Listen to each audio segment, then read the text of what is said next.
자, 오늘은 이제 기독교 변증 이제 칼럼의 논증 들어가기 전에 잠깐 이제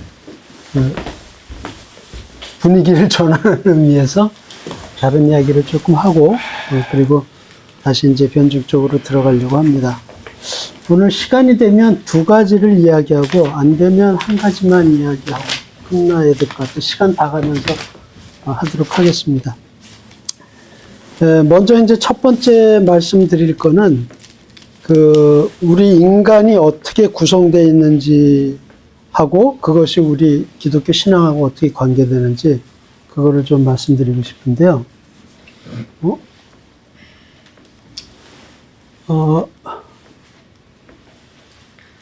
가만히 있어 보자. 뭐가 잘못된 게 올라왔다.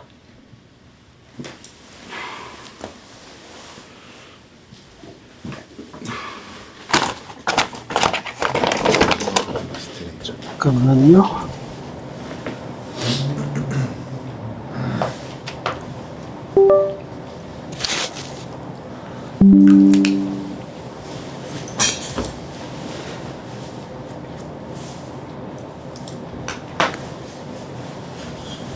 등록을 한다고 했는데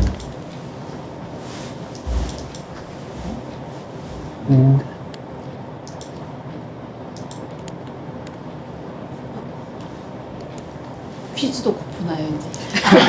시험 어떡해. 정신 차리고 들어야 돼. 중간고사. 이상하다.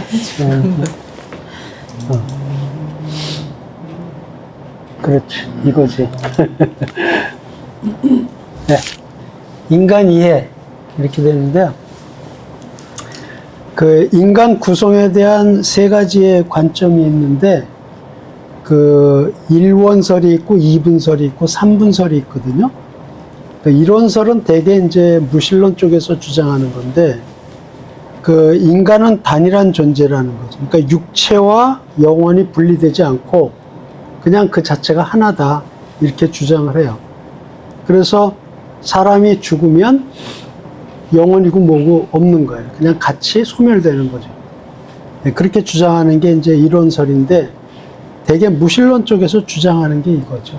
사람은 그냥 진화적으로 탄생됐고 그냥 그렇게 살다가 죽으면 끝나는 거다.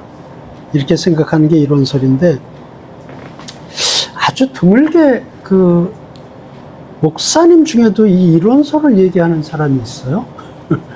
희한하게. 왜 그런 얘기를 하는지 모르겠어요. 아주 유명한 신학대 교수인데 이론설을 이야기하는 식으로 얘기를 하고 그래서 되게 의아했어요. 근데 이거는 되게 무신론 쪽에서 주장하는 거고요. 우리 기독교에서 주장하는 거는 2분설 내지는 3분설입니다. 그러니까 2분설은 육체와 영혼 두 가지로 구성됐다는 거죠. 그래서 우리가 육체적으로 죽었더라도 영혼은 살아있어서 결국 이제 천국이나 지옥으로 간다 이렇게 생각하는 건데요. 그런데 기독교에서 주장하는 또 하나의 이론은 3분설이에요. 인간은 육체와 혼과 영으로 세 가지로 나뉘어진다. 그래서 사람이 죽으면 영과 혼은 소멸되지만 영은 소멸되지 않고 결국 이제 영적 세계로 가게 돼 있다. 이렇게 이제 얘기를 하는 게 3분설인데 이거는 거의 비등비등한 것 같아요. 기독교 안에서 2분설을 주장하시는 분도 많고 3분설을 주장하는 사람도 많고 꽤 많은 것 같아요. 그런데 지금까지 사람들이 이해하지 못했던 건 뭐냐 하면 비물질인 인간의 정신이 물질인 육체와 어떻게 연결되는지를 이해를 못 해왔어요. 그래서 어떻게 물질이 아닌 정신이 육체와 연결돼서 육체와 같이 생명을 이루는지에 대한 의문점이 해결이 안 돼가지고 철학자나 무슨 학자들이 수많은 추측 이론들을 만들었어요. 굉장히 많아요. 그래서 이론론이라고 그래가지고 이제 무신론이 주장하는 그 이론론 비슷한 건데, 뭐 심신 이론론, 유형 동일론, 뭐 거기 안에 또 양면 이론론, 수반론, 뭐 이런 이제 이론들이 있고, 영혼과 육체가 두 개 다 이렇게 주장하는 이분설에는 뭐 심신이원론, 실체이원론, 속성이원론, 속성이원론 안에는 또 부수현상론, 양면이론, 창발론, 뭐 심신평이론 굉장히 많아요. 그런데 확인이 안 되니까 설만 난무하는 거죠. 그래서 이것이 거의 20세기까지 이런 식으로 왔어요. 이거다 저거다 뭐 확인이 안 되니까 수많은 이론들을 그냥 쏟아내고 있었던 거죠. 그리고 삼분설은 일반 학계에서는 취급을 안 했어요. 왜 그러냐면 영이라는 거는 영이 있다라고 얘기하면 일단 종교하고 관련이 되잖아요. 그러니까 일반 학자 입장에서는 종교를 끌어들일 수 없으니까 되게 삼분설에 대해서는 얘기를 안 했어요. 되게 이분설만 가지고 얘기를 했죠. 그건 분명하니까 인간의 정신과 육체 두 가지가 있다는 건 분명하니까. 근데 영적인 거는 이제 일반 학자들이 다루진 않았죠. 그래서 학문적으로는 삼분설에 대한 얘기는 별로 없었어요.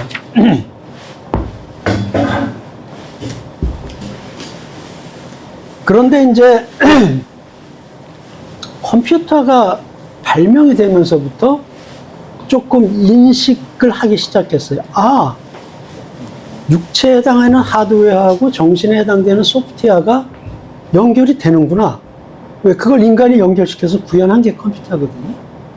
그러니까 그 물질과 비물질이 연결된다는 거를 인간 스스로 손으로 구현을 해내고 나서 인간이 비슷하다는 걸 일반인들도 느끼기 시작을 한 거죠. 그래서 이제 공장에서는 이렇게 하드웨어를 만들어내죠. 뭐 부품 납땜하고 조립하고 뭐 이렇게 해서 몸체를 만들어내고, 그 다음에 프로그램 개발하는 사람들은 소프트웨어를 개발하죠. 그래서 이 하드웨어 덩어리에다가 소프트웨어를 갖다 탑재를 시키면 드디어 작동하는 컴퓨터가 되는 거죠. 이런 체계라는 것을 이제 컴퓨터를 만들어 놓고 보니까 인간도 유사할 것이다라는 생각을 이제 하게 된 거죠. 그런데 이제 하드웨어는 물질이고 소프트웨어는 비물질이죠. 그런데 컴퓨터를 구현하고 보니까 소프트웨어가 하드웨어를 컨트롤한다는 것을 일반인들도 알게 됐어요. 아, 그러니까 이게 물질 덩어리인데 비물질인 소프트웨어가 이 물질을 컨트롤해서 작동을 시킬 수 있구나. 이거를 알게 된 거예요. 그래서 컴퓨터하고 인간하고 비교를 해보면은 인간에 대한 이해를 컴퓨터를 통해서 거꾸로 할 수 있는 거죠. 그래서 이제 그게 어떻게 되는지를 이제 잠깐 살펴보면요.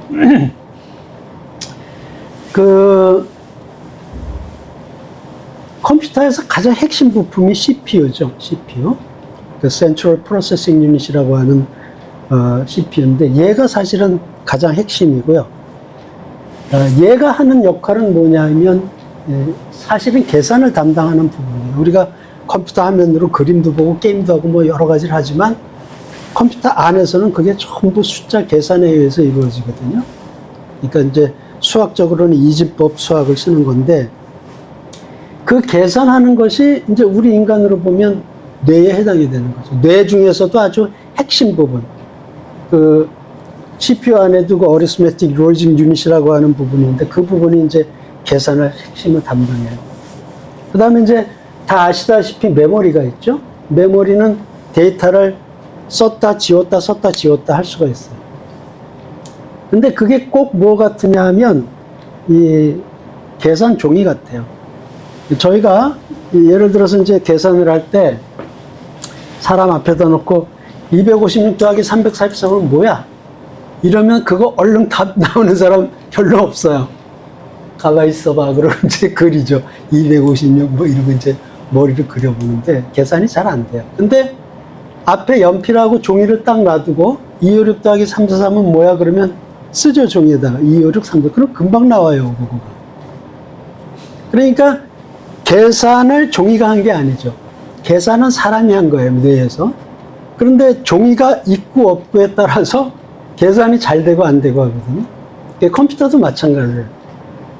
이 종이에 해당되는, 연습장에 해당되는 메모리가 있어서 256343을 여기다 썼다가 얘 가지고 계산하고 599를 여기다 남기고 이런 작업을 하는 건데, 얘가 없으면 이 계산이 잘 안 돼요. 얘만 가지고. 그래서 임시로 데이터를 보관하는 메모리라는 게 꼭 있어야 되는데, 그게 사람으로 치면 꼭 연습장 같은 역할을 하는 거예요. 결국은 뇌가 했지만 얘가 있으면 굉장히 잘 되는 거죠. 편하게. 그런 구조가 똑같아요. 사람하고.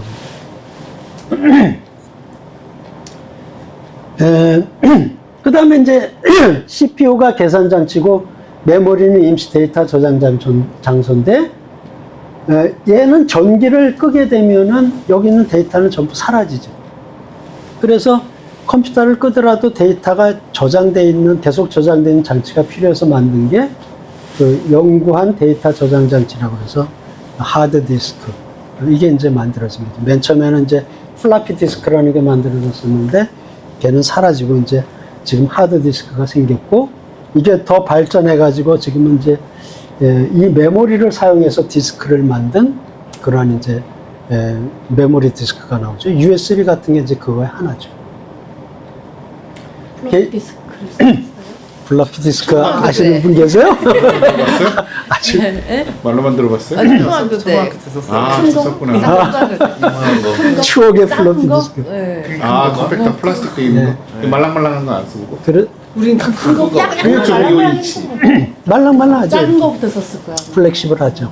아, 플렉시블한 사람은 이제 오래된 사람들이. 이게 이제 5.25인치짜리가 있고 3.5인치짜리가 있죠. 3.5인치짜리 말씀. 5.25인치짜리를 썼다 그러면 아, 옛날 사람이구나. 건강 조심하셔야 돼요. 큰 거. 우리 작은 거. 작은 거 같아요. 예. 얘는 하드디스크 3.5인치면 이제 벌써 플라피 디스크가 2세대예요. 그걸로 도스 리딩하고 바꿔서. 예, 그렇죠. 부스부터 배웠잖아, 우리. 컴퓨터 기술.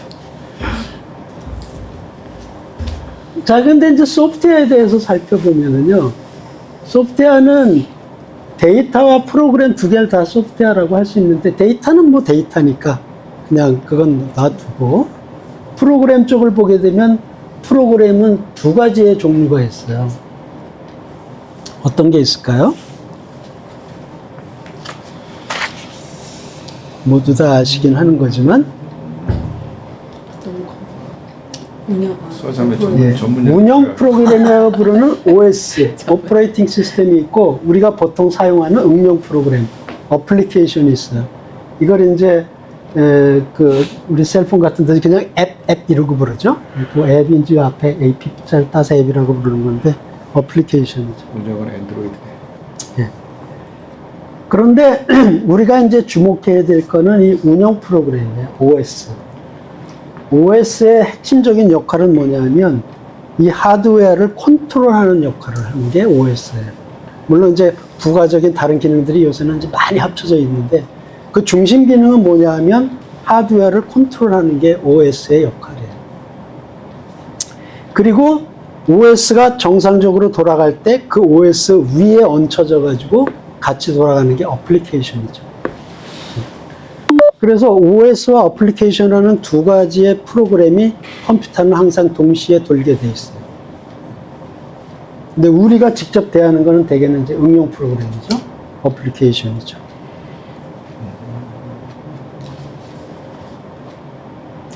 OS가 우리가 보통 아는 OS 이름이 뭐죠? 엔드로이드, iOS. 앤드로이드는 이제 윈도우, 셀폰 거고 윈도우죠. 보통 윈도우. 애플은 이제 자기네 애플 OS가 따로 있지만 보통 일반적인 그 PC에서는 되게 윈도우를 많이 쓰죠. 윈도우죠. 그게 이제 OS예요. 그래서 이제 소프트웨어의 종류를 약간 보면은 응용 프로그램 우리 보통 쓰는 게 있고 OS가 있고, OS가 이제 윈도우즈 또는 애플 쪽에는 맥OS죠. 네. 자기네도 독불장군식으로 이제 만들어서 쓰는 맥OS가 있고, 그 다음에 이제 디바이스 드라이버라는 게 있어요. 뭔 프린터나 뭘 사가지고 이렇게 컴퓨터에 연결하면 드라이버를 설치하십시오. 뭐 이런 소리 자주 해요. 네. 그래서 그 컴퓨터가 아닌 외부 기계를 작동시키기 위해서는 윈도우가 가지고 있지 않은 그게 특성에 따른 프로그램이 필요한데 그게 드라이버거든요. 드라이버를 설치해야 윈도우하고 연결돼서 그 기계를 작동을 시킬 수가 있어요. 근데 요새는 이제 그 기기 만드는 업체들이 자기 장사를 해야 되니까 자기네 드라이버를 네, 제공해요. 그 마이크로소프트사에. 그러면 이제 윈도우에다 그걸 포함시키면 별도 드라이버 설치 안 하도 그냥 푹 꽂기만 하면 작동이 되죠. 요새는 이제 그런 식으로 해서 자꾸 그 윈도우의 드라이버가 기본적인 그 스탠다드를 따르는 기계들은 스탠다드 드라이버를 설치하기 때문에 이제 작동이 되게는 되죠. 그 다음에 이제 펌웨어라는 게 있어요. 그 컴퓨터에서는 바이오스라는 게 대표적인 건데 컴퓨터 부품 안에 아예 프로그램을 새겨 넣는 거예요. 그래서 아예 컴퓨터 하드웨어 안에 그 부품 안에 있는 프로그램이 작동을 하는 거예요. 그걸 펌웨어라고 그러는데 보통 우리 쿠쿠밥도 썼으면은 뭐 팝이 다 됐습니다. 뭐 그런 소리 하잖아요. 그것도 다 프로그램이 작동하는 건데 그거는 쿠쿠밥솥 안에 있는 그 부품 안에 펌웨어가 장착되어 있기 때문에 그렇게 작동을 하는 거예요. 그런 소리를 내고. 그렇게 부품 안에 들어가 있는 프로그램들을 전부 펌웨어라고 해요. 예전에 MP3 플레이 처음 나왔을 때 펌웨어 깔았었어요. 뭐 다 펌웨어죠. 정말로 저기 청소기들, 네, 요새는 다 거의 어떤 네. 전자기기 거의 다 펌웨어가 들어가 있어요. 청소기든 선풍기든 히터든 그거 다 펌웨어. 펌웨어가 좀 좋은 게 들어가냐 안 들어가냐에서 이제 가격이 달라지죠. 저 학교 다닐 때 프로그램 했잖아요.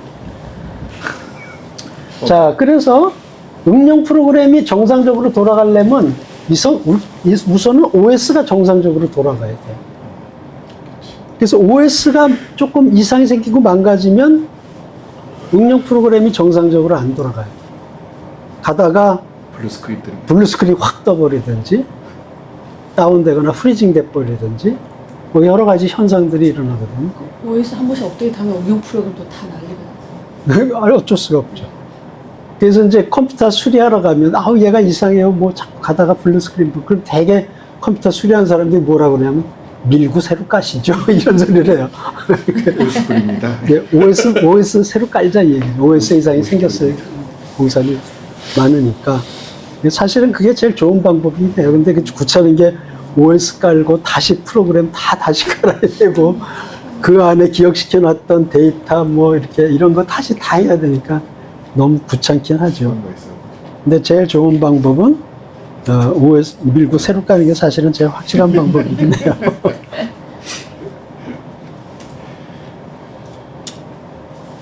자, 근데 이제 컴퓨터하고 인간을 잠깐 비교해 보면은요, 이 OS가 인간으로 치면 뭐냐 하면 생명의 기초가 되는 부분이에요. 이 아이가 처음 태어났는데 입에다가 젖병을 딱 물리면 누가 가르쳐 준 적도 없는데 입을 오므려서 빨아들이는 그 작동을 해요. 근육을 그렇게 써요. 근데 누가 그 아이한테 그걸 가르쳐 준 적이 없잖아요. 그걸 본능적으로 빨아들여서 흡수하게끔 해주는 그 역할을 누가 하고 있냐면 인간에 탑재되어 있는 오퍼레이팅 시스템이 하는 거예요. 그러니까 사람이 태어날 때 사람한테는 OS가 같이 탑재돼 가지고 태어나는 거죠. 그리고 이제 이 아이가 자라나서 학교에서 배우고 말을 배우고 글자를 배우고 해서 2차적으로 뭐를 할 수 있는 능력을 습득했을 때 그것이 그 사람의 어플리케이션이 되는 거예요. 그런 이제 컴퓨터와 똑같은 작동을 하고 있는 게 인간인 거죠. 자, 그래서 이제 살았다는 것은 뭐냐 하면 인간의 육체에다가 인간의 오퍼레이팅 시스템이 탑재된 상태가 살아있는 상태. 근데 인간이 죽었다 그러면 어떻게 해요? 죽었다 그러면은 하드웨어만 남은 거예요. 그리고 더 이상 OS가 거기에 탑재가 끝난 거죠. 없어진 거예요. 그게 사람이 죽는 거예요. 그러니까 사람이 죽는 순간에 정신이 사라진다고 하는 거는 사람한테 탑재되어 있는 오퍼레이팅 시스템이 작동이 끝난 거예요. 그러면 생명의 유지가 더 안 되고 육체만 남게 되는 거죠. 하드웨어만 남게 되고 그것이 죽는 상태가 되는 거죠. 그래서 이 오퍼레이팅 시스템은 생명의 조건이 돼요. 생명의 조건. 그런데 오퍼레이팅 시스템이 사라지진 않았는데 작동을 멈출 수가 있어요. 보통 컴퓨터로 치면은 프리징 됐다, 다운 됐다 이렇게 얘기를 보통 하는데 그 상태가 인간한테도 있어요. 그게 뭐냐면 이런 상태예요. OS가 작동을 멈추면 식물 인간이 돼요. 왜냐하면 하드웨어를 컨트롤을 못해요. 그러니까 심하면은 눈꺼풀도 깜빡을 못해요. 식물 인간 된 사람 중에는. 그러니까 조금 덜 된 사람은 이제 뭐 약간 움직이기도 하고 그러지만은 하드웨어 컨트롤이 안 되기 때문에 몸을 못 움직이는 거죠. 살아는 있어. 근데 작동을 안 해요, OS가. 그러면 누워 있을 수밖에 없는 거죠. 근데 아까 저기 죽음에서요. 육체는 남아있고 영혼이 먼저인지 스탑되는 경우를 말씀하셨는데 네. 반대로 몸이 스탑해서 죽을 수밖에 없는 상태도 포함이 되지 않나요? 아니 어쨌든 몸이 죽는 게 최종 죽음이거든요. 심장이 멈추고 그 다음에 뇌가 사망하고 그러니까 하드웨어가 죽는 거죠. 그 하드웨어가 죽으면 OS가 더 이상 존재하지 못하게 되는 거죠. 그러니까 생각을 해보세요. 컴퓨터가 돌고 있는데 누가 와서 햄머로 컴퓨터를 깨버렸어. 그러면은 하드웨어가 파괴되잖아요. 그럼 따라서 OS도 파괴되는 거예요. 더 이상 OS가 그 안에서 작동할 수가 없는 거죠. 그거랑 비슷한 거예요. 그러니까 사람이 사고를 당해서 육체가 죽으면은 OS도 끝난 거예요. 이제 그렇게 보통 생각을 하기 때문에 무신론자들이 이론론을 생각하는 사람들은 육체와 정신은 또 그냥 하나다, 일체다 이렇게 생각을 하는 거죠. 근데 사실은 정신은 비물질이고 육체는 물질이기 때문에 물질, 비물질로 생각하면 두 개는 다른 거예요. 자, 그래서 이제 이걸 생각해 보세요. 살아있어요. 야구선수고, 여기는 이제 김연아인데, 하드웨어하고 OS가 기본적으로 인간이기 때문에 작동을 하죠. 거기다가 야구라고 하는 응용 프로그램이 이 사람한테 탑재가 됐어요. 그래서 이제 야구선수가 된 거고, 김연아 경우에는 스케이팅, 피겨 스케이팅이라는 응용 프로그램이 탑재가 돼가지고 피겨 스케이팅 선수가 된 거죠. 그러나 사람의 OS는 동일한 거죠. 그래서 이제 여기 피아니스트가 한 명 있는데 우리가 인간이 작동하는 원리를 컴퓨터를 준해서 생각을 해보면 이렇게 작동을 하는 거예요. 피아노에 대한 어플리케이션이 형성이 돼 있어요. 연습했죠. 그래서 음악에 대한 지식이 있고 악보를 읽을 수 있는 능력이 있고 이런 게 다 후천적으로 어플리케이션으로 탑재가 된 거죠. 그래서 이 정보가 인간의 OS에 전달이 돼요. 그러면 하드웨어를 컨트롤하는 OS는 이 육체의 이 사람 피아니스트의 손가락을 컨트롤하기 시작해요. 뭐에 의해서? 여기서 보내온 이 데이터에 의해서 손가락을 컨트롤해요.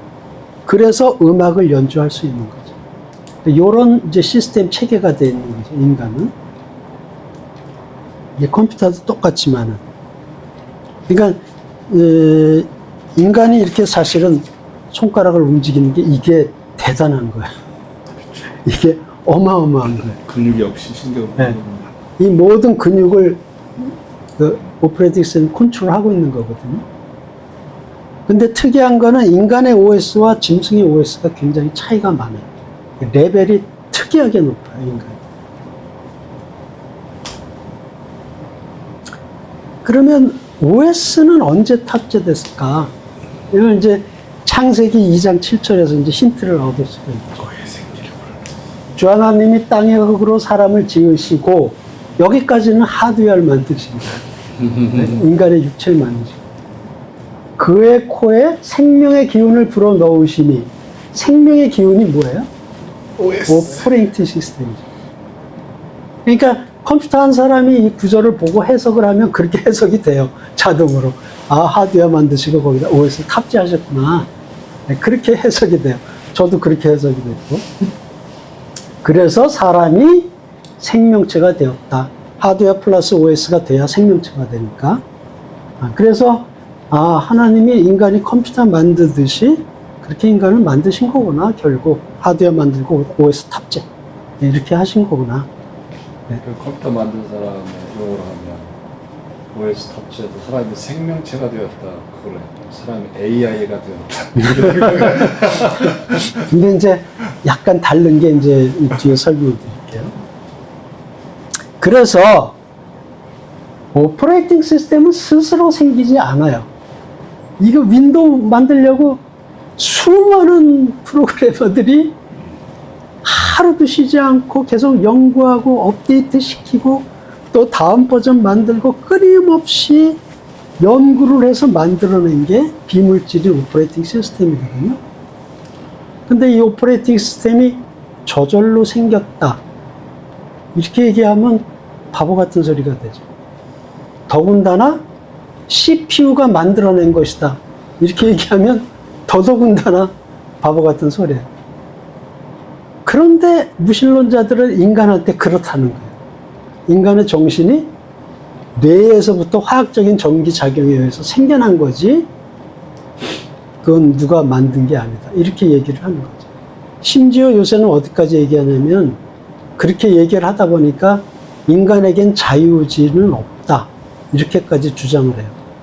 그 신무신론 기수 중에 한 명인 샘 해리슨 같은 그 사람이 자유의지는 없다. 이렇게 얘기해요.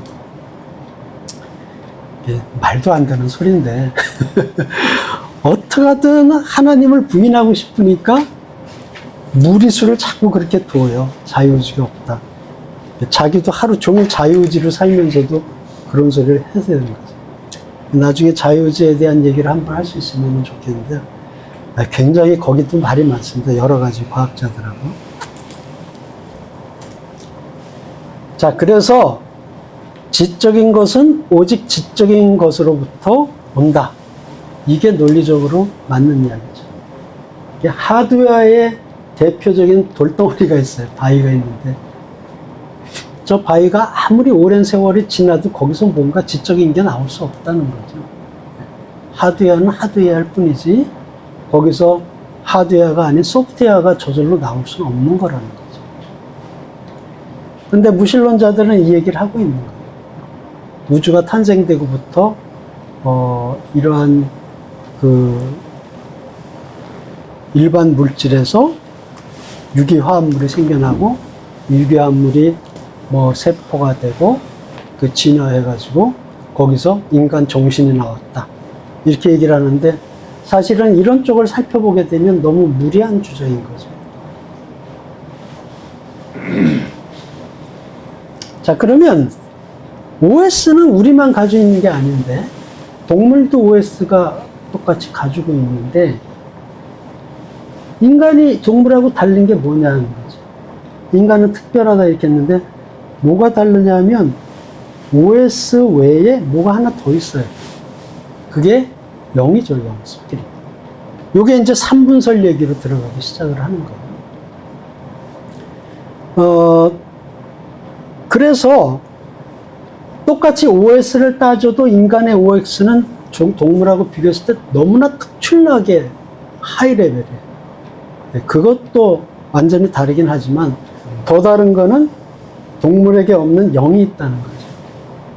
그러니까 우리 신학적으로 보면은 동물한테는 영이 없어요. 그래서 동물이 죽으면 그 동물이 천국 가거나 지옥 가거나 하는 건 아니고 그냥 그 상태로 소멸해요. 끝. 그러나 인간은 특별히 영이 있기 때문에 OS와 하드웨어가 소멸되더라도 이 영은 남게 된다는 거죠. 그래서 특별히 영적인 존재가 되는 게 인간이라는 거예요. 요새는 이제 그 동물한테도 영이 있다 이런 소리 하시는 분들이 있어요. 그 신학에서 동물신학이라고 그래요. 동물신학이라고 그러는데 그 천국 가면 내가 기르던 우리 강아지를 천국에서 만나볼 수 있다. 뭐 이렇게 주장하는 사람들이 있어요. 그래가지고 개 장례식 지내고 막 이런 사람들이 있어요. 신학에서도 그걸 뭐 옹호해가지고 동물신학을 주장하시는 분들이 있는데 정통적인 기독교 신학에서는 그건 아니고 인간만이 영을 가지고 있다. 왜 그러냐면 성경에 그렇게 써 있어요. 하나님의 형상을 따라 만들어졌다는 거죠. 그 하나님의 형상을 따라 만들어졌다는 게 짐승하고 다르다는 거예요. 짐승이 하나님의 형상을 따라 만들어진 건 아니죠, 짐승은. 인간만이 하나님의 형상으로 만들어졌어요. 그러면 인간의 뭐가 하나님의 형상이라는 것을 뜻하는가? 하나님의 형상에 대한 해석은 이제 여러 가지를 해요.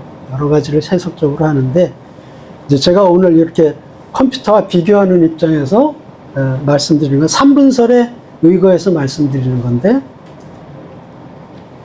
하나님의 형상은 영이에요, 결국. 하나님의 형상으로 만들어진 영이 있기 때문에 우리가 하나님하고 대화를 할 수 있는 거고, 하나님한테 기도를 할 수 있는 거고, 하나님과 인격적인 관계를 맺어서 관계를 가질 수 있는 거고, 그건 바로 인간한테 영이 있기 때문인 거죠. 우리가 영이 있기 때문에 특별하게 짐승과 다르게 회개를 할 수 있는 거예요. 성령이 오셔서 우리한테 터치하는 통로가 뭐냐면 영이라는 거죠. 개가 회개했다는 소리 못 들어보셨잖아요. 우리 집 개가 막 통 안에 회개를 드리고 눈물을 흘리고, 이건 있을 수가 없잖아요. 인간만이 할 수 있는 건데, 그건 바로 인간만이 하나님의 형상인 영을 지녔기 때문이라는 거죠. 그래서 창세기 1장 26절 27절에 보면 하나님이 이르시되 우리가 우리의 형상을 따라 우리의 모양대로 우리가 사람을 만들고, 하나님이 자기 형상 혹은 하나님의 형상대로 사람을 창조하시되 남자와 여자를 창조하셨다. 이 얘기는 바로 뭐냐 하면, 영이 하나님 특별하게 인간에게 주어지셨고, 그것이 하나님의 형상이라는 거죠. 이제 물론 거기에다가 인간의 이성, 합리적인 사고 능력, 이런 것도 이제 하나님의 형상으로 같이 이야기하는 경우들이 많이 있어요. 물론 이제 그것도 얘기가 되죠. 그렇지만 역시 형상의 핵심은 영이다 하는 것을 이제 생각할 수 있다는 거죠. 그래서 사람은 바디, 육체, 혼, 영인데, 보통 영어로 표기하기는 육체는 바디, 혼은 soul이라고 표기를 하고 영은 스피릿이라고 보통 많이 써요. 저걸 다른 의견으로 쓰시는 분도 있는데, 대개 이렇게 쓰는 게 가장 많은 것 같아요. 그래서 육체는 물질적인 부분, 혼은 오퍼레이팅 시스템에 해당되는데, 거기에 감정, 의지, 인격, 지성, 이런 것들이 이제 혼에 포함되는 거라고 대개는 보죠. 개도 화를 내요. 감정이 있는 거죠. 네, 그런 건 이제 다 오퍼레이팅 시스템이 있다고 보는 거고요. 그러나 영은 하나님, 특히 이제 성령님과 관계할 수 있는 능력을 가진 부분이 영에 해당된다, 이렇게 하죠. 그래서 외국에서도 3분설을 인정하시는 분들을 이렇게 분리해서 불러요. body, soul, spirit, 이렇게 세 가지로 부르죠. 성경의 이 3분설을 얘기하는 곳은 이제 대표적인 게 데살로니가전서 전서의 5장 23절 같은 경우죠. 평강의 하나님이 친히 너희를 온전히 거룩하게 하시고 너희의 영과 혼과 몸이 우리 주 예수 그리스도의 강림하실 때에 흠없이 보존되길 원한다. 여기에 분명하게 영과 혼과 몸, 이렇게 3분설을 얘기를 해요. 그 다음에 히브리서 4장 12절 같은 경우도 보면은 하나님의 말씀은 살아있고 활력이 있어 저의 날쌘 검보다도 예리하여 혼과 영 및 관절과 골수를 찔러 쪼개기까지 한다. 여기도 이제 혼과 영을 분명히 얘기를 하고 있죠. 그래서 2분설을 주장하시는 분도 있고 3분설을 주장하시는 분도 있는데, 저는 컴퓨터하고 비교해서 말씀드리기 위해서 이제 3분설을 가지고 말씀을 드리고 있는 거예요. 2분설을 이제 찬성한다고 그래서 무슨 잘못된 건 아닙니다. 역시 그 부분도 많이 있기 때문에. 자, 그러면 이 영은 또 언제 주어진 건가? 아까 혼은 그 생명이 될 때, 그때 이제 된 건 줄 아는데, 영은 언제 그럼 되는 건가? 영원한 거는 영이죠. 이것도 역시 똑같다는 거죠. 그의 코에 생명의 기운을 불어넣으시니 이때 인간만은 특별하게 오퍼레이팅 시스템 플러스 스피릿이 영이 같이 들어간 거예요. 그러니까 짐승한테는 OS만 줬고 인간한테는 OS 플러스 영. 여기까지 준 거라는 거죠. 그래서 인간에게 생명의 기운, 여기서 얘기하는 생명의 기운은 인간에게는 OS 플러스 스피릿이 된다는 거죠. 네, 그렇게 이제 우리는 이해할 수 있다 이런 거예요. 그래서 보면은 영은 영원하죠.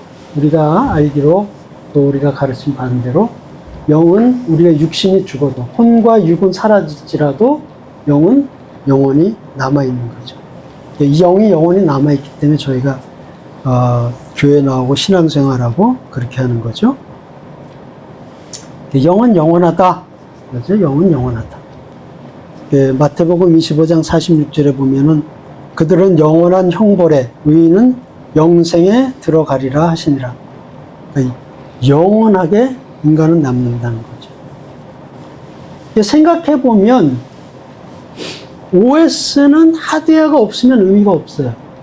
하드웨어를 컨트롤하는 역할이기 때문에 하드웨어가 없다? 그러면 OS를 써먹을 데가 없어요. 의미가 없어지는 거죠. 그래서 육체가 죽으면 혼도 따라서 소멸한다고 보는 게 논리적이고, 그러나 육체가 죽더라도 결국 영혼이 남아있는 건 영이라는 거죠. 이걸 이제 우리한테 하나님이 가르쳐 주신 거고, 우리가 그렇기 때문에 하나님하고 관계를 갖고 신앙생활을 해가고 있는 거죠. 여러 가지 영적 경험을 하기도 하는 거고요.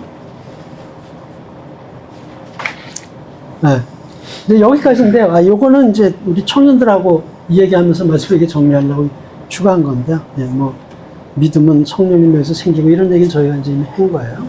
그래서 인간을 이렇게 이해를 하게 되면은 우리한테는 특별한 존재로서 하나님의 형상을 닮은 영이 있고, 그 영으로 인해서 우리가 하나님하고 그 인격적인 관계를 가지면서 살아갈 수 있다 하는 거죠. 그래서 인간은 이렇게 기독교의 입장에서는 이해를 하고 살아가야 된다 하는 게 이제 여기에 드린 말씀입니다. 혹시 여기에 관련돼서 질문이 있으시거나 궁금한 점 있으십니까? 영은 컴퓨터에 비유하면 컴퓨터에는 없어요. 예. 네. 인공지능 하시는 분들이 지금 걱정을 하는 게 인간의 영하고 비슷한 것까지 만들어낼 수 있지 않냐, 이걸 염려하시는 분들이 꽤 있어요. 그거는 뭐냐 하면 어떤 도덕적인 관념까지 AI가 가지게 되고 인간이 악을 저지르듯이 AI가 스스로 악을 저지를 수 있는 상태까지 갈 수 있지 않냐, 이걸 염려하시는 분들이 있어요. 근데 인간이 가진 영하고 똑같아질 수는 없죠. 결국 AI는 그래봤자 AI 파괴되면 끝나는 거니까 살아남는 게 없는 거죠. 이 컴퓨터에는 없어요. 스피릿은. 있을 수도 없고 그 스피릿이라는 걸 하나님만 만드실 수 있는 겁니다. 스피릿은 없는데 소울은 만들 수. 소울은 이미 만들었죠. 인간의 손으로. 윈도우니까 소울이니까.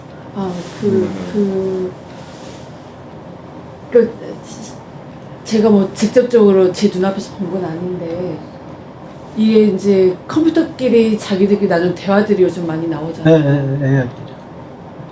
그러면은 그게 자체적으로 뭐 진화란 표현은 좀 그렇긴 하지만 자체적으로 프로그래밍이 진행이 될 수 있잖아요. AI가 계속. 그러니까 그걸 좀 우려를 하죠. 그러니까 AI의 가장 핵심 기능이 뭐냐면 자가 학습 기능이거든요. 자기가 스스로 학습을 해가지고 데이터를 추가시키고 늘리기 시작하면서 그 데이터를 전체로 활용하는 능력을 생기도록 이미 개발이 됐기 때문에 학습을 시키면 점점 잘해져요.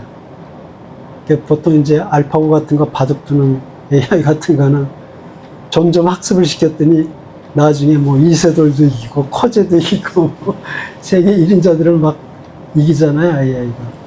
학습을 시키면 점점 진화를 하는 거고. 그게 이제 인간에 대한 감정 부분도 그렇게 계속 학습을 디테일하게 시키다 보면 흉내는 낼 수 있겠죠. 그러니까요. 예, 예. 근데 그 흉내라고 하는 게 모방이 사실 더 무서운 거잖아요. 네, 그렇죠. 예, 그런 거를 이제 걱정할 수가 있는 거죠. 좀 AI가 위험한 소리를 하는 경우들이 점점 나타나고 있어요. 그럼 결국엔 인간이 갖고 있는 그런 자유의지도 AI가 가질 수 있는 날이 올 수도 있겠다. 그걸 걱정하는 거예요. AI 연구자는. 그래서 인간 자유의지랑 비슷한 의지를 발현하는 식으로 나타났는데 그게 악하게 나타날까 봐 걱정을 하는 거예요. 그 대표적인 영화에 나오는 게 터미네이터잖아요. 네. 그 스카이넷이라는 것을 생각해서 인간이 뭐 멸종된다 해서 핵무기를 스스로 발사하게 만든. 그래서 AI 연구하시는 분들이 걱정을 많이 해요. 우리가 매트릭스로 해서 지하 세계로 들어갈 여러 수도 가지 있어요. 말고. 저도 이제 챗 GPT를 자주 쓰는데요. 어느 때는 깜짝깜짝 놀래요. 이런 추론까지 한다고? 그래서 되게 놀라는 경우들이 많은데, 그래서 야, AI가 무섭긴 무섭구나 이런 생각이 들긴 해요. 사실 대세가 AI로 가고 있어서 배워야 된다는 건 아는데 저는 사실 그게 되게 무서워서 저는 모든 걸 다 지금 차단해서 안 쓰고 있거든요. 그래도 뭐 아니 인간이 이용을 해야지 이용 당할 수는 없잖아. 근데 이제 저는 제가 이용을 한다고 쓰고 있는데 제가 이용을 당하는 걸 모를 수도 있잖아요. 네, 그럴 수도 있지만 되게 이제 챗 GPT 같은 거는 이제 다 검증이 돼 있으니까. 근데 이제 중국에서 나온 딥시크 같은 거는 가능하면 안 쓰는 게 좋죠. 그거는 상당히 편향돼 있어요. 네. 그 지금 시진핑 시진까지만 나와도 차단해버려요. 딥시크는. 그리고 개인 정보를 너무 많이 가져가요. 그게 저는 그게 네. AI를 쓰는 순간 내 모든 정보가 털리면서 나는 감시당하고 살 것 같은 느낌이 드는 거예요. 아니 뭐 그러니까 그렇게까지는 아니다라는 게 확인돼 있는 게 이제 챗 GPT 같은 거는 확인이 돼 있는 건데 딥식 같은 거는 전혀 그런 확인이 안 돼 있고 너무 걱정스러운 거죠. 미국에서 공공기관에서 딥식 사용하지 말으라고 차단한 이유도 그거예요. 중국 자체가 원래 좀 속이 검은 나라이기 때문에 어떤 정보를 가져갈지 몰라요. 그런데 벌써 객관적이지 못하다는 자체가 문제거든요. 딥시크에다가 어떤 한국 사람이 막 유도를 했어요. 뭐를 하면 그 첫 글자는 뭐지? 그러면 시. 뭐를 하면 뭐지? 그러면 진. 뭐 이런 식으로 해가지고 시즌 를 만들었어요. 그래서 그거를 그럼 앞자들만 쫙 붙여서 얘기해봐 그랬더니 AI가 딥시크에 시즌 이렇게 얘기를 한 거예요. 그러고 나서 자기가 아차 싶은 거예요. 거기까지 느꼈어요. 그러더니 잘못된 데이터에 뭐 해가지고 변명을 하는 거예요. 딥식이. 그러니까 그렇게 편향돼 있어요. 편도돼 있어요. 그러니까 그런 것을 더군다나 중국에는 정부의 명령은 다 따라야 돼요. 어떤 회사든지. 근데 딥식이 가지고 있는 데이터 다 내놔. 그러면 그 꼼짝없이 내놔야 되거든요. 근데 그런 AI를 어떻게 쓰겠어요, 우리가? 우리 정보를 제공해서. 아예 공공적으로 수집하는 정보의 리스트가 다른 데보다 훨씬 많아요. 그러니까 딥식은 안 쓰는 게 좋을 것 같아요, 저도. 딥식은 그렇게 이제 확연하게 사람들이 어느 정도 지각할 수 있을 만큼의 그런 것들이 눈에 보이는데, 실제 저희가 쓰고 있는 지금 현재 이 정도는 괜찮겠지라고 하는 것들을 또 보면 사실은 어느 정도 저는 컨트롤이 있다고 생각하거든요. 네. 다만 그게 우리가 그 딥식처럼 이렇게 피부로 느끼지 못하는 수준, 예를 들면 거기서 방출하는 데이터들이나 이렇게 빅데이터를 저희가 접근하는 것도 보면은 대부분이 어떻게 보면은 뭐 비즈니스적인 상업적에 관련돼서 제공되는 관련된 게 많다 보면 사람들이 거기 노출되면 계속 거기에 관련된 것들이 네. 물고 늘어지니까 결국은 거기도 음모가 있다는 거죠, 이제. 음모론? 아니, 저도 양수 집사님 말씀하신 게 무슨 뜻인지는 알고 저 또한도 걱정되는 게 챗GPT 같은 경우도 많은 정보를 종합해서 나온 거잖아요. 그렇죠. 근데 그냥 이제 그게 편입적인 느낌이 또 들 수 있는 게 저도 공부하는 게 자꾸 그 챗GPT는 많은 것들에서 문맥에서 나오는데 제가 봤을 때 예를 들어 나는 전혀 모르는 상태에서 이게 진리인지 아닌지를 모르는 상태인 거잖아요. 그럼 그걸 그대로 접수했을 때 이게 맞는 거구나. 근데 논문이라는 건 계속 반대의 의론을 아니, 그럼요. 그럼요. 때문에 바꾸게 맞닥뜨리다 네. 없지. 천하의 챗GPT가 얘기를 하더라도 참고죠. 참. 그렇죠. 저 그런 그걸 그냥 믿을 수는 없는 거예요. 모든 게 그렇죠. 어떤 자기 주관 가지고 자기 지식 가지고 전부 판단해야죠. 그걸 그대로 믿으면 안 되는 거죠. 그러니까 이제 이게 진리의 문제는 사실 오히려 조금 더 쉬운 편인데 오히려 그러니까 예를 들면 그런 상업주의적인 것들 있잖아요. 예를 들면 뭐 간단하게 얘기해서 사실 예전에는 화장을 안 했단 말이에요. 근데 어느 순간 이제 기업들이 돈을 벌려니까 화장에다 어떤 광고라든지 여러 가지 것들이 이제 뭐 기술이 발달해서 계속 홍보를 하면서 사람들이 이제는 남자 여자 가리자고 화장을 다 기본으로 생각을 하는 시대가 됐잖아요. 근데 사실 따지고 보면은 왜 화장을 하게 됐지를 기운을 따지고 가게 보면은 화장을 안 해도 되는 이유가 분명히 있는데 지금은 당연하게 우리가 당연한 것을 받아들이게 되는 그런 가치로 그런 것처럼 이제 그런 것들이 자꾸 이렇게 만들어져 갈 수 있다는 거죠. 나도 인지하지 못하는 사이에. 그럴 수 있어요. 앞으로 어떻게 변할지 사실 아무도 몰라요. 그러니까요.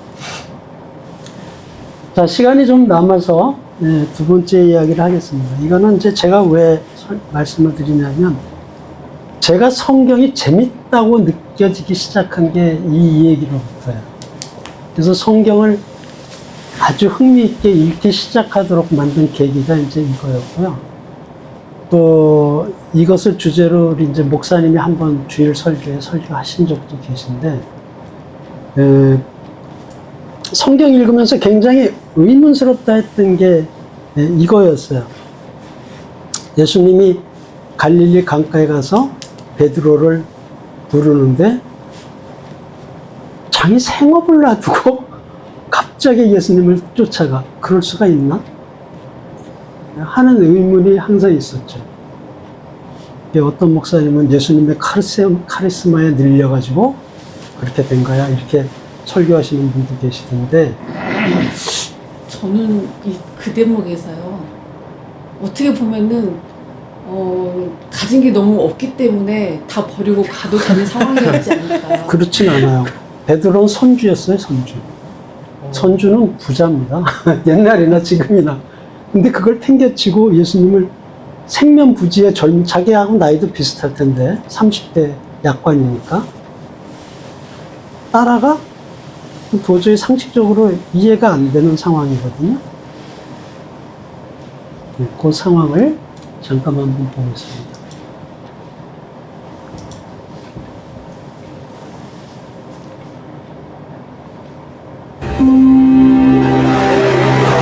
무리가 몰려와서 하나님의 말씀을 들을세. 이거는 다 아는 성경이니까 넘어갈게요.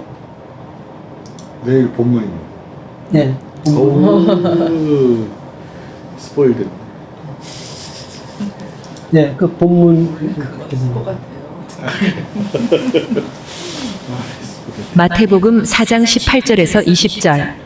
갈릴리 해변에 다니시다가 두 형제 곧 베드로라 하는 시몬과 그의 형제 안드레가 바다에 그물 던지는 것을 보시니 그들은 어부라. 말씀하시되 나를 따라오라 내가 너희를 사람을 낚는 어부가 되게 하리라 하시니 그들이 곧 그물을 버려두고 예수를 따르니라. 마가복음 1장 16절에서 18절. 갈릴리 해변으로 지나가시다가 시몬과 그 형제 안드레가 바다에 그물 던지는 것을 보시니 그들은 어부라. 예수께서 이르시되 나를 따라오라 내가 너희로 사람을 낚는 어부가 되게 하리라 하시니 곧 그물을 버려두고 따르니라. 누가복음 5장 1절에서 11절. 무리가 몰려와서 하나님의 말씀을 들을새 예수는 게네사렛 호숫가에 서서 호숫가에 배 두 척이 있는 것을 보시니 어부들은 배에서 나와서 그물을 씻는지라 예수께서 한 배에 오르시니 그 배는 시몬의 배라. 육지에서 조금 떼기를 청하시고 앉으사 배에서 무리를 가르치시더니 말씀을 마치시고 시몬에게 이르시되 깊은 데로 가서 그물을 내려 고기를 잡으라. 시몬이 대답하여 이르되 선생님 우리들이 밤이 새도록 수고하였으되 잡은 것이 없지만은 말씀에 의지하여 내가 그물을 내리리이다 하고 그렇게 하니 고기를 잡은 것이 심히 많아 그물이 찢어지는지라. 이에 다른 배에 있는 동무들에게 손짓하여 와서 도와달라 하니 그들이 와서 두 배의 채움에 잠기게 되었더라. 시몬 베드로가 이를 보고 예수의 무릎 아래에 엎드려 이르되 주여 나를 떠나소서 나는 죄인이로소이다 하니 이는 자기 및 자기와 함께 있는 모든 사람이 고기 잡힌 것으로 말미암아 놀라고 세베대의 아들로서 시몬의 동업자인 야고보와 요한도 놀랐음이라. 예수께서 시몬에게 이르시되 무서워하지 말라 이제 후로는 내가 사람을 취하리라 하시니 그들이 배들을 육지에 대고 모든 것을 버려두고 예수를 따르니라. 공관복음서에는 예수님과 베드로가 처음 만나는 장면이 나옵니다. 그런데 그 상황이 잘 이해가 되지 않는 상황임을 조금만 생각하면 알 수 있습니다.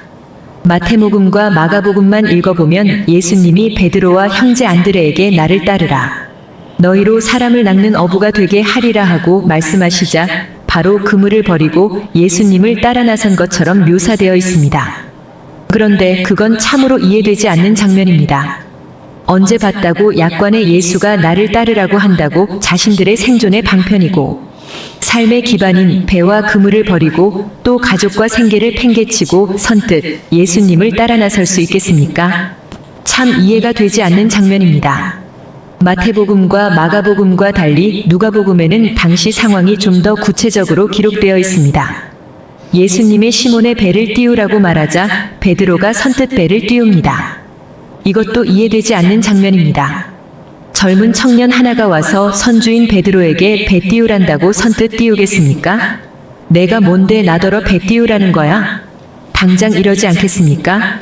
원래 배 타시는 분들은 그 험한 일의 특성 때문에 늘 신경이 서 있고 오죽하면 한성지라는 직업이라고 하면 배 타시는 분들을 떠올리겠습니까? 또 말씀을 마치시고 예수님은 베드로에게 깊은 데로 가서 그물을 던지라고 명령조로 말합니다. 그런데 또 이상한 일이 일어납니다. 예수님은 어부가 아닙니다. 물고기 잡는 전문가는 베드로입니다. 그리고 이미 물고기를 잡기 위해 밤을 새워 노력했지만 물고기를 잡을 수 없었습니다. 그래서 포기하고 철수한 후에 이제 그물 정리를 하고 있는 상황입니다. 그런데 듣도 보도 못한 한 젊은이가 배를 다시 띄워 깊은 데로 가서 그물을 다시 던지라고 하면 짜증이 확 밀려오지 않겠습니까? 그러려면 정리하던 그물을 다시 배에 올리고 던질 준비를 해야 되고 이미 그물 던질 지역에 물고기가 없다는 것을 확인한 상태인데 또 더 깊은 데로 배를 띄워 가라면 가지겠습니까? 아마도 이 무슨 물고기 전문가 앞에서 헛소리야 하고 화를 내는 것이 당연할 것 같습니다. 그런데도 이상하게 베드로는 순순히 말씀에 의지하여 그물을 던지겠습니다. 하고 그 귀찮고 희망 없는 짓을 합니다. 그리고 예수님의 명을 따라 그물을 다시 던졌을 때 엄청난 물고기 떼가 잡혔고 이를 본 베드로가 갑자기 예수님 앞에 무릎을 꿇고 뜬금없이 주여 나를 떠나소서 나는 죄인이로소이다 하며 고개를 떨굽니다. 이것도 사실 이해가 잘 가지 않는 장면입니다. 예수님의 신비한 능력을 목격하고 그런 것이라면 무릎을 꿇는 것까지는 그럴 수 있다고 해도 나는 죄인입니다는 소리는 너무 뜬금없습니다. 예수님의 능력을 몰라봐서 죄송합니다. 이 미련한 것을 용서하십시오. 뭐 이 정도 말이라면 그럴 수 있어 보입니다. 그런데 예수님에게 무슨 큰 죄를 지은 것처럼 자신이 죄인이라고 한 것은 좀 이상합니다. 그리고 나를 떠나소서 하고 말하는 것도 이상합니다. 그런 상황이라면 오히려 저희들을 좀 도와주십시오. 앞으로 잘 모시겠습니다. 라고 말하는 것이 더 정상일 것 같습니다. 혹자는 예수님의 거룩한 카리스마에 눌려 꼼짝 못하고 예수님을 따랐다고 하는 사람도 있는데 예수님의 카리스마가 그렇게 강하다면 왜 바리새인들은 그 카리스마에 눌리지 않고 오히려 예수님의 꼬투리를 잡으려고 쫓아다니고 비난을 일삼은 것인지 설명이 안 됩니다. 그런데 이런 이상한 상황에 대해서 이해할 수 있는 실마리가 요한복음에 있다는 것을 네. 자, 이거죠. 베드로는 왜 알지도 못하는 젊은 사람에서 배 띄워 이랬더니 배를 띄웠을까요? 순순하게.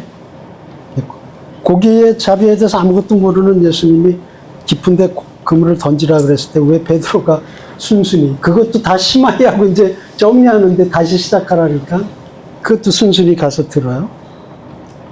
왜 자기를 죄인이라고 그랬을까? 또 자기 그 귀중한 생업, 또 배 이걸 다 버려두고 예수님을 그 자리에서 쫓았을까? 우리 상식으로 생각하면 이해가 안 되죠. 근데 배에서 무슨 말씀을 하셨다고 그랬습니까? 아니 저 같으면 배 띄우라는 것부터 안 했을 거예요. 뭔 소리야? 지금 우리 심하야고 지금 가려고 뭔 배를 띄우긴. 그러니까 그 전에 그랬을 말씀을 그 주변에 사고 있지 않았을까요? 그건 사람들을 분정해. 기록이 없었어요. 자, 그런데 여기 이제 깊이 생각할수록 보인다 이렇게 했는데요.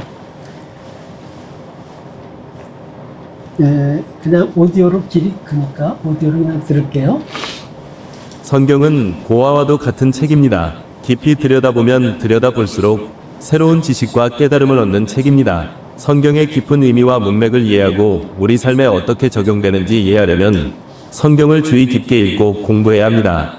그것은 우리 혼자 이루기 어렵습니다. 그래서 전문가들에게 배우는 것이 반드시 필요한 것입니다. 목사님, 그리고 사역자들과 함께하는 성경 공부가 우리에게 꼭 필요한 이유입니다. 우리가 성경을 읽을 때 때로는 거룩한 상상력을 발휘할 필요가 있습니다. 거룩한 상상력을 발휘한다는 것은 창의적인 사고와 영적 성찰을 통해 성경의 이야기, 인물, 메시지에 깊이 관여하는 것을 의미합니다. 여기에는 장면을 상상하고 관련된 사람들의 감정을 고려하고 하나님께서 이 이야기를 통해 계시하시는 바를 상상하는 것이 포함됩니다. 성경을 묵상하는 것은 이러한 상상력이 함께 발휘되는 것이라고 할 수 있습니다. 네, 그래서 우리가 이제 정독을 할 때, 또 말씀을 묵상할 때, 그런 주변 상황, 그것을 상상을 하면서, 아, 이랬겠구나, 저랬겠구나 하고 생각을 하면서 이제 읽는 게 중요하고, 또 그러한 상상을 우리가 읽는다고 저절로 되는 게 아니라, 그 말씀을 가르치시는 분들이 이미 해놓은 그런 상상들이 있어요. 그거를 공부하면서 들을 때 그 상상력을 우리가 습득할 수 있게 되는 거죠. 자, 지금 이렇게 의문투성이인 이 장면에 대해서 우리들은 일반 성도들은 기는가 보다 그러면 그냥 읽고 지나가지만은 그 신약학자들 같은 경우에는 여러 가지 해석을 해요. 이래서 이랬다 저래서 저랬다 그런 해석을 하는데 그 해석 중에서 제가 되게 그 동의하고 있는 해석 그걸 이제 소개를 해드리려고 하는 거예요. 왜 그런 일이 벌어졌을까? 베드로가 예수님 앞에서 왜 그랬을까? 사실은 그 이전에 이미 베드로가 예수님을 만났다는 거예요. 그게 마태, 마가, 누가복음에는 없어요. 근데 어디에 있냐면 요한복음에 있어요. 요한복음 1장에 보면은 그 세례 요한의 제자 중에 한 명이 누구였냐면 안드레였거든요. 안드레. 근데 그 안드레가 누구냐면 베드로의 형제예요. 시몬 베드로 형제 안드레가 세례 요한을 따랐는데 그 세례 요한이 내가 진짜가 아니라 예수님이 진짜다 이런 얘기를 하잖아요. 그래서 안드레가 그 예수님이 메시아라는 소리를 듣고 시몬을 찾아가서 말하되 우리가 메시아를 만났다. 메시아는 이제 번역하면 그리스도라 여기까지 되어 있는데 안드레가 그래서 그 자기 줄을 바꿔요. 세례 요한 줄을 잡고 있다가 예수님 줄로 갈아타요. 이게 세례 요한 입장에서는 약간 좀 기분이 안 좋을 수도 있는데 그 제자 둘이 예수님 쪽으로 옮겨가요. 그 중에 하나가 안드레거든요. 근데 안드레가 이제 예수님을 만나고 메시아다, 진짜 메시아다 이렇게 알고 베드로한테 가요. 베드로한테 가서 야 내가 메시아를 만났다. 그리고 베드로를 데리고 어디로 가냐면 예수님한테 가요. 그러니까 예수님이 요한의 아들 시몬아 장차 게바라 하리라, 베드로라 하리라 이렇게 예수님이 거기서 말씀을 하시죠. 요한의 말을 듣고 예수를 따르는 두 사람 중에 하나는 시몬 베드로의 형제 안드레라. 그가 먼저 자기의 형제 시몬을 찾아 말하되 우리가 메시아를 만났다. 메시아는 번역하면 그리스도라. 데리고 예수께로 오니 예수께서 보시고 네가 요한의 아들 시몬이니 장차 게바라 하리라. 게바는 번역하면 베드로라. 네, 그러니까 요한복음을 통해서 뭘 할 수 있냐면 갈릴리에서 예수님 만나기 이전에 이미 베드로는 딴 데서 예수님을 만났던 거예요. 거기가 어디냐면 갈릴리가 아니라 예루살렘 지역이었어요. 그러니까 이것도 좀 이상하죠? 왜 베드로가 갈릴리에서 고기를 안 잡고 예루살렘에 와 있는 거지? 네. 근데 그때 예루살렘에 와 있던 사람이 베드로뿐만 아니라 안드레는 이미 와 있어서 세례 요한의 제자였고, 그 다음에 안드레 형제인 베드로가 와 있었고, 거기에 누가 있었냐면 베드로와 같은 동네 사람인 세베대의 두 아들 야고보하고 요한이 같이 와 있었어요. 그게 갈릴리 사람들인데 왜 이때 예루살렘에 와 있었던 걸까? 거기에 이제 크게 두 가지의 학설이 있는데요. 하나는 그때쯤에 예루살렘에 어떤 절기가 있었을 거다. 그 절기 때 6월절 같은 데는 되게 예루살렘으로 사람들이 모이잖아요. 그래서 아마 절기여서 그때 모였던 거 아니냐, 이렇게 해석하는 사람들이 있고, 또 하나의 해석은 저는 이제 그 두 번째 해석에 마음이 주로 가는데요. 그 안드레가 이 세례 요한의 제자였다라는 것이, 안드레는 좀 다른 의식을 가지고 있었던 사람이라는 것을 얘기한다는 거예요. 세례 요한 같으면 그 당시에 이스라엘의 가장 큰 스승이다라고 얘기할 수 있는 인물인데, 거기에 제자로 가 있다는 거는 뭔가 진리를 추구하기 위해서 세례 요한의 제자가 되어 있었던 거 아니냐. 그러니까 요새로 보면은 의식이 깨인 젊은이? 뭐 그런 식으로 생각을 할 수 있다는 거죠. 그런데 베드로와 세베대 아들 두 사람 야고보와 요한이 거기에 같이 와 있다는 것은 그들도 똑같이 의식이 깨어있는 어떤 젊은이들이 아니었나. 그래서 그 세례 요한 쪽으로 와서 어떤 진리를 추구하기 위한 그런 그룹에 가담하려고 했던 거 아닌가. 그렇게 또 생각하시는 분들도 꽤 있어요. 저는 이제 그쪽이 더 생각이 가는데, 왜 그러냐 하면, 이 사람들이 예수님을 만난 이후에 갈릴리로 돌아가질 않아요. 갈릴리로 돌아가지 않고 계속 예수님과 같이 있어요. 그 요한복음 읽어보면 제자가 돼요. 이미 그때. 그러면 자기 생업적으로 돌아가지 않고 예수님의 제자가 됐다는 거는 거기에 어떤 절기 때문에 와 있던 게 아니라 진리를 찾기 위해서 뭔가 배우기 위한 의식이 깨인 젊은이들, 지성적인 젊은이들이 로서 와 있던 거 아닌가. 안드레와 같이 뭔가를 찾겠다, 지성적으로 뭔가 찾겠다 해서 와 있던 좀 지성적인 젊은이들이 아니었나. 이렇게 이제 해석을 하는 거죠. 만약에 절기 때 왔다면 그냥 바로 돌아갔을 근데 거예요. 갈릴리에서 다시 만나게 된 거예요. 그걸 이제 지금부터 볼 거예요. 그게 없어요, 성경에.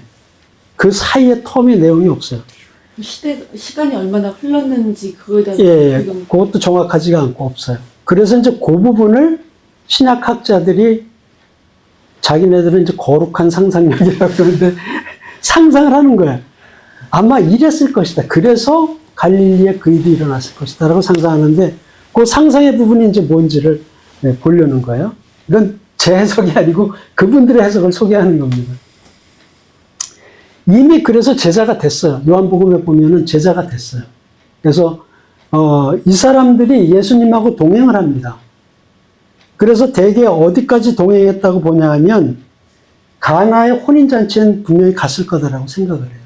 왜냐하면 이미 거기에 제자로 같이 갔다는 기록이 있거든요. 그리고 그게 공생의 초기에 처음에 일어났던 사건이기 때문에 초기 사건이에요. 그래서 아마 그때 이 제자들이 같이 동행했을 것이다. 가나의 혼인잔치 자리에. 베드로도 있었을 것이다. 이렇게 추정을 하고요. 그 다음에 성전 정화 사건이 있어요. 이게 이제 그 학자들이 얘기하는 포인트인데,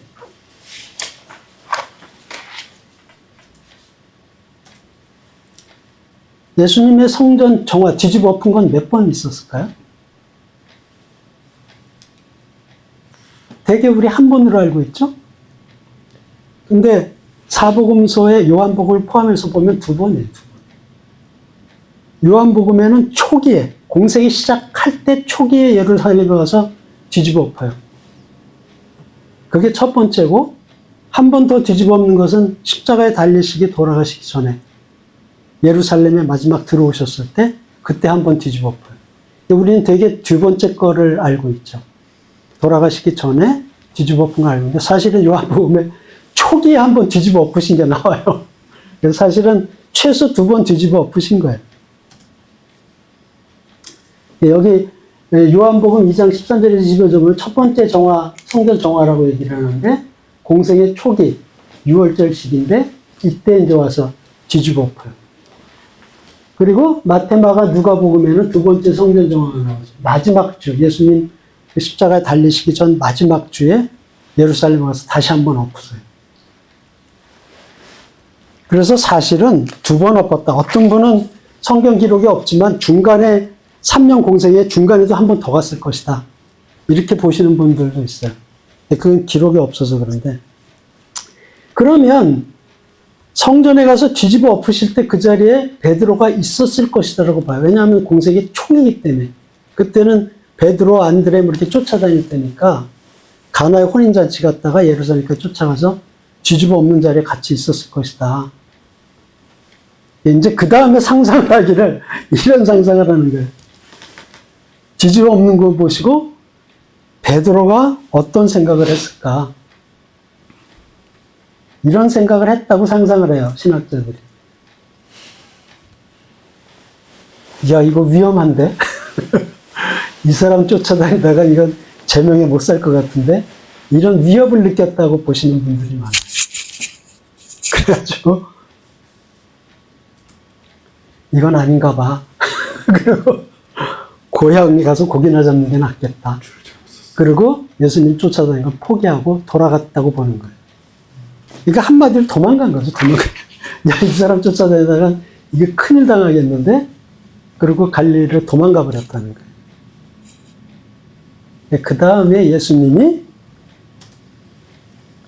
도망간 놈들 잡으러 가신 거예요. 갈릴리로. 이놈들이 도망갔어? 내가 찜했는데. 신방하신 거죠, 그러네. 그랬는데 이제 고기 잡는 걸 봤잖아요. 그때 예수님이 나타나신 거예요. 그러니까 베드로가 예수님이다. 옵스 그러는 거죠. 맛이 이거. 그러니까 예수님이 오셨네. 그러고 이제 어쩔 바를 모르고 있는데 야, 배 띄워. 우리가 꼼짝없이 말씀에 의지하여 배를 띄우겠나이다. 말씀에 의지하여 그물을 던지겠나이다. 그러니까 스승님이 잡으러 왔으니까 어떻게 해? 꼼짝없이 그 말을 들을 수밖에 없었다는 거죠. 그리고 깊은 데 가서 한번 던져봐. 던지니까 어마어마한 고기가 잡히잖아요. 다시 깨닫는 거예요. 아, 예수님은 메시아였어. 그리고 내가 예수님을 떠나서 일로 도망온 거는 내가 큰 죄를 진 거다. 이렇게 느낄 수밖에 없다는 거죠. 그래서 이 유명한 말이 나옵니다. 나는 죄인으로소이다. 나를 떠나소서. 이제 잘못했습니다. 저 같은 놈을 어디다 써먹겠습니까? 저를 떠나십시오. 죄인입니다. 그랬더니 예수님이 그래도 나를 따르라. 그렇게 말씀을 하셨다는 거예요.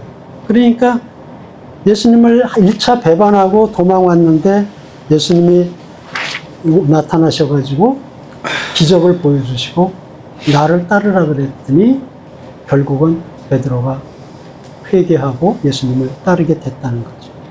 그게 베드로는 2번 부인한 거네요. 그렇죠. 베드로는 거기서 한번 1차 배신했고 예수님 십자가에 돌려 들어가실 때 또 2차 배신하고 그렇게 인간의 연약함을 자꾸 보여주는 거죠. 그래서 이제 그분들이 정리한 그 플로우는 이래요. 베드로가 예수님을 만났다. 요한복음이죠. 예수님의 제자가 되었다. 요한복음. 그리고 몇몇의 제자들이 예수님을 따랐고 같이 여행했다. 이미 요한복음에 그게 있어요. 요한복음이 중요한 이유가 그거예요. 마태, 마가, 누가복음 3가지가 공관복음이잖아요. 비슷비슷해요. 똑같은 구절도 있고. 그래서 이제 거기에서 이제 학자들이 마가복음 무선설 뭐 해가지고 이제 마가복음을 마태복음, 누가복음이 보고 일부는 차용했다 이런 이제 설이 있는데 그거와 완전히 다른 게 요한복음이죠. 그래서 요한복음이 공간복음에 너무 큰 설명을 많이 하고 있어요. 요한복음이 되게 중요한 거죠. 그 다음에 어떤 사건이 벌어졌다. 이게 바로 이제 성전 정화 사건이죠. 뒤집어 엎으신 거. 그리고 베드로가 예수님을 떠나서 도망가서 갈릴리로 돌아갔고, 예수님이 베드로를 잡으러 오셨고, 예수님이 베드로에게 기적을 보여주셨고, 그 다음에 베드로가 예수님이 향하신 기적에 놀라게 되고, 예수님으로부터 도망친 죄인임을 고백하고 드디어 예수님을 다시 따랐다 하는 이 스토리를 보면, 왜 거기서 베드로가 배 띄워 그랬을 때 순순히 배 띄우고, 금을 갖다 던져 그랬을 때 꼼짝 못하고 갖다 던지고, 나는 죄인입니다 고백을 했고, 왜 그 모든 것을 버려두고 예수님을 쫓아갈 수 있었는가 하는 것에 대한 설명이 되는 거죠. 그래서 저도 중간중간에 성경에 없는 부분들이 있지만, 이 논리적인 흐름이 저는 가장 합리적이다 이런 생각을 해요. 그래서 요 얘기를 제가 처음에 이제 들었을 때 너무 성경이 재밌는 거예요. 아, 이런 게 있었어. 이걸 평생 모르고 나는 마태복음, 마가누가 따로 읽고 요한복음 따로 읽고 이랬는데, 아, 이걸 같이 읽어야 되는구나 하는 거를 그때 알았어요. 그리고 성경이 되게 재밌다 이걸 느꼈거든요. 그런데 그 다음에 성경을 읽어보니까 이런 게 한두 가지가 아니에요. 너무 재밌는 것들이 많아요. 우리가 평상시에 모르고 있던 거. 그래서 이제 무슨 생각을 했냐면, 아, 성경 공부해야 된다, 성경 공부. 이거를 나 혼자는 도저히 발견이 안 돼요. 근데 같이 성경 공부하다 보면 이런 것들이 딱 튀어나오기 시작해요. 아, 이래서 같이 모여서 성경 공부를 해야 되는 거구나. 그런 걸 그때 깨달았어요. 그리고 성경이 재밌어지기 시작한 거예요. 저희 베드로한테 고기 잡았을 때요. 네. 그 고기 당시 잡았을 때가 3년어치 생활비를 할 수 있는 정도의 고기를 잡았어요. 그래요? 네, 그러니까 오히려 베드로는 그 정도의 돈을 하나님께서 준비해 주시니까 떠나기도 가장으로서 그랬을지도 모르죠. 네, 왜 그러냐면 그 당시에 그 갈릴리의 고기가 사실은 되게 고가였대요. 옛날에는 냉장 시설이 없기 때문에 이제 소금을 쳐가지고 영을 시키는데, 그것이 어디까지 가냐면 로마 같은 데까지 이제 갔는데 무지하게 고가로 팔렸다고 그래요. 선생님 153마리 잡았다 그러죠? 뭘 잡았어요? 그거는 맨 나중에. 자, 그거는 나중에. 오해, 이유. 네, 오해에 대한 건데, 우리 보통 그렇게 알고 있어요. 그들은 교육받지 못한 무식한 어부들이다. 가난한 어부들이다. 이렇게 보통 우리가 가지고 있는 인식이 이거거든요. 근데 어떤 성경학자들은 그렇지 않다라고 주장을 해요. 이제 맨 마지막 얘기로 그 얘기를 할 건데요. 베드로의 형제 안드레는 같은 출신이지만 그 시대의 가장 위대한 선생의 세례요한의 제자였고요. 그 다음에 베드로가 그렇게 했다는 거는 베드로도 안드레처럼 지적 갈망이 있었다는 거예요. 그리고 그 사람들은 진리를 찾고 있던 젊은 지성인 그룹이라는 거죠. 사실은 따지고 보면. 그러니까 무식한 사람들이 아니라는 거예요. 그러니까 베드로가 베드로 전후서를 썼는데 그 전후서를 읽어보면 무식한 사람이 쓴 글이 아니에요. 물론 이제 그 대필자가 있었다 이렇게 얘기를 하기도 하지만은, 그 무식한 사람이 쓴 성경이 아닌 거죠. 그러니까 무식한 어부라고 볼 수가 없다는 거죠. 지성인 그룹으로 보는 게 오히려 맞는 소리고. 그건 잘 모르겠는데, 왜냐면 성경 쓰는 거는 성령의 스피릿에서 의해서 감동을 받아 쓴 거거든요. 근데 인간이 성경 쓰는 도구잖아요. 도구가 좋아야 돼요. 그래도. 왜 바울을 선택했냐를 생각해 보면, 바울은 어마어마한 교육을 받은 사람이에요. 가말리엘의 그 추하에서 율법을 배운 사람이고. 근데 베드로가 말씀을 선포했을 때, 네. 옆에 듣던 세리인지 누가 뭐라고 그랬냐면, 쟤는 무식한 자로서 저 입에서 저렇게 나올 수가 없는 자라고 말을 했거든요. 네. 그걸 봤을 때 베드로가 그렇게 지적이 거라고 하면 저는 아이킹스. 뭐 그렇게 그는 사회적 편견일 수도 있지 않을까. 예를 들면 지금도 우리가 어부라고 생각하면 배우지 못하고 이렇게 예를 들어서 이제 몸을 써서 일을 하는 사람들 보면 사실 그렇지 않은 사람도 있을 수도 있잖아요. 그러니까 보편적으로 사람들 그 시대에 통용되는 편견일 수도 블루커버에 있지. 대한 근데 뭐 시간이 없어서 그렇지만 예, 아까 그 이제 과정을 요한복음과 이제 공간복음서를 상상력을 발휘해서 이제 설명한 것도 하나의 해석이 될 수 있고, 근데 뭐 그것을 정설로 이렇게 받아들이면 또 하나의 해석을 받아들이면 좋을 것 같고요. 네, 하나의 해석이죠. 네. 하나의 해석. 예. 그리고 지금 이 내용도 저는 지성이 없었다고, 왜냐하면 유태인들의 가정교육이라는 게 있었기 때문에 기본적으로 배움은 가정에서 이루어지고 있었다는 거. 그러나 이제 아까 얘기했듯이 이제 성경에 나와 있던 대로 신분적으로 예루살렘에 있는 학자들 그리고 이제 그 유명한 배움의 학문 가운데 있던 사람들과 이제 어부의 그런 게 격차가 있다는 거죠. 그 정도로 예. 그러니까 모르겠어요. 다른 사람들은 모르겠지만 적어도 안드레, 베드로, 그다음에 세베대의 두 아들 이런 조금 다르지 않았을까 이제 이렇게 보는 거죠. 근데 이제 일반적인 개념은 그랬을지 몰라요. 집사님들 무식한 어부 이렇게 받아들였을지 몰라요. 우리 지금처럼. 그다음에 가난했을까 그 사람들이? 그렇지 않다는 거죠. 이 세베대는 사업가였어요. 꽤 부유한 사람이었고 그 사람의 두 아들이 야고보, 요한이었거든요. 그러니까 절대 가난한 집이 아니고 금수저다 이 두 사람은 이렇게 보는 거죠. 그리고 베드로는 배를 소유한 선주예요, 선주.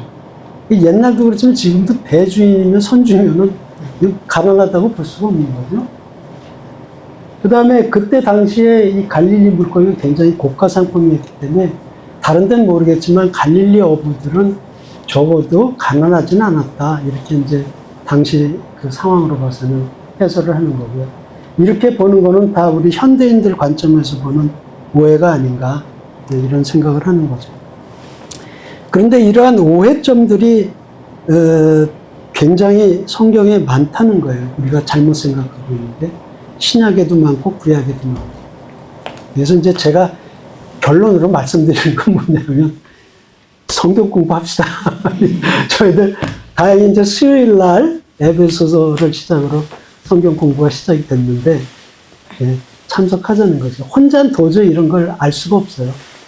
정말 자기가 열심히 서적을 읽고 뭐 스스로 공부하지 않는 한에는 이런 거를 세워줄 수 맨날 그냥 읽고 지나가듯이 지나갈 수밖에 없기 때문에 꼭 성경 공부를 합시다. 네. 그리고 성경에는 의외로 재밌는 게 되게 많다. 팔수록. 안 파면 재미가 없는데 파면 되게 재밌는 게 많아요. 한두 가지가 아니에요. 그래서 너무 재밌다, 성경은. 결론적으로 그 얘기를 말씀드립니다. 베드로가 당시가 역사적으로 어떤 타이밍이 어떻게 돼요? AC 몇 년경이래요, 베드로. 지금 이제 예수님 공생이 시작한 건 네. 대개 AD 30년으로 보니까요. 네. 30년 또는 33년 이 정도 보니까 뭐 그 정도 시기죠. 서기가 시작된. 그 당시에 그러면은 이스라엘의 그 정치 사회적 배경을 좀 알 필요도 있는 건데. 그 당시 로마에 그렇죠. 있었죠. 네. 이제 로마에 교례 정부 있고, 세워갖고 저기 그 구약하고 신약 사이에 400년의 그 공간이 생겨요. 그 400년에도 뭐 복잡한 일이 많이 일어나요. 왜냐하면은 그 시대적인 역사적인 상황을 알아야지. 그렇죠. 예를 들면 우리가 지금 사회적인 현대적인 시각을 봤을 때 어부 했을 때 갖는 편견을 수정해서 볼 수가 있잖아요. 그렇죠. 그 시대에 네, 네. 보면. 이 일제 시대 때 우리나라하고 제가 그렇죠. 지금 나라가 없으니까. 네. 예. 그다지 뭐 부했던 사람들도 이미 그렇게 로마의 지배를 받았고 그 전에는 이제 그리스 헬라의 지배를 받았다가 이제 로마 지배로 넘어갔죠. 사이에요. 착취가 심했던 때고 그래서 세리에 대한 적개심이 많았던 네. 때고. 네. 네. 세리가 너무 그냥 돈을 세금을 뜯어내니까 다 떼다가서. 그런 세리가 아주 죄인 중에 그냥 대표로 돼 있었던 쉬운 때고. 말로 옛날 조선시대 때 일본 앞잡이죠, 세리가. 예, 순사. 같은 조선인인데 조선인을 착취하는. 그러니까 욕을 먹었겠지. 그 사이에 역사적으로 좀 여러 가지 많이 있었어요. 사건들이. 친일파. 마카비 전쟁이면 이런 거 해가지고 그럼 독립전쟁도 일어났고 그 뭐. 당시에 성전에서 이렇게 장사를 했잖아요. 그걸 이제 예수님이 뒤집어 엎으신 거잖아요. 그럼 그때 뒤집어 엎었는데 아무 일이 없었을까요, 예수님한테? 뒤집어 엎고 나서. 도망가셨겠지.